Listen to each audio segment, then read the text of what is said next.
ဇက်တပင်လောကရဲ့ထိတ်တန်းစင်မြင့်ထက်မှာအောင်စပူရဲ့ကျဲပွင့်ဟာတောက်စွာလင်းလက်လာခဲ့ပါပြီအနုပညာလောကသားတိုင်းမက်ခဲ့ကြတဲ့အိမ်မက်တစ်ခုကိုအောင်စမှုကအခုဆိုရင်လက်တွေ့ကောင်းထဲဖော်နိုင်ခဲ့ပြီဖြစ်ပါတယ်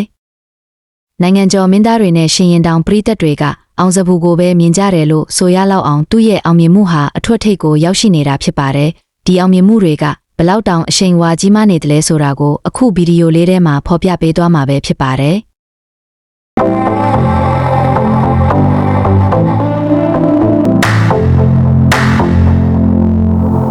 အောင်စပူအတွက်တော့ဒါဟာသူ့ရဲ့အနုပညာတက်တန်းတစ်လျှောက်အကြီးမားဆုံးသောအခွင့်အရေးတစ်ခုကိုရရှိပိုင်ဆိုင်လိုက်တာပဲဖြစ်ပါတယ်။ယခင်ကလက်လွတ်ခဲ့ရတဲ့အိမ်မက်တွေကိုအခုအချိန်မှာတော့အောင်စပူတယောက်ပြန်လည်စုပ်ကိုင်နိုင်ခဲ့ပြီလို့ဆိုရမှာပါ။ကံကြမ္မာရဲ့မျက်နှာသာပေးမှုနဲ့အတူထိတ်တန်းဆက်သပင်တွေသာတင်ဆက်ခွင့်ရတဲ့နေရာကောင်းတစ်ခုမှာသူဟာတာရှည်စွာကပြဖြော်ဖြေခွင့်ရရှိသွားခဲ့တာဖြစ်ပါတယ်။ဒါဟာသူ့ရဲ့စ조사မှုတွေအတွက်ထိုက်တန်တဲ့အတိအမှတ်ပြုမှုတစ်ခုလည်းဖြစ်ပါတယ်။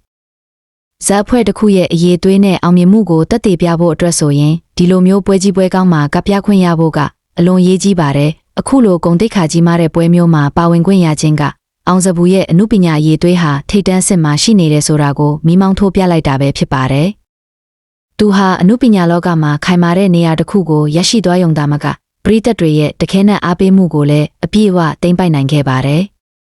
အောင်စပူရဲ့လက်ရှိအောင်မြင်မှုအရှိန်ဝါဟာအတိုင်းထက်အလွန်ဖြစ်နေတာကြောင့်နိုင်ငံကျော်မင်းသားကြီးနေတိုးတောင်ဘေးဖယ်ထားရမယ့်အနေအထားမျိုးဖြစ်နေတယ်လို့ပရိသတ်တွေကသုံးသပ်နေကြပါတယ်။ဘလောက်ပဲနာမည်ကျော်တဲ့မင်းသားနဲ့ရှင်ရက်နေပါစေလူအများစုရဲ့အကြည့်တွေကအောင်စပူစီမှာပဲရက်တက်နေခဲ့တာပါ။ဒီလိုအောင်မြင်မှုမျိုးကတော့ဇက်တပင်လောကမှာတကယ်ကိုရှားပါပြီးဂုဏ်ယူစရာကောင်းတဲ့မှတ်တိုင်တစ်ခုလိုပဲဆိုရမှာဖြစ်ပါတယ်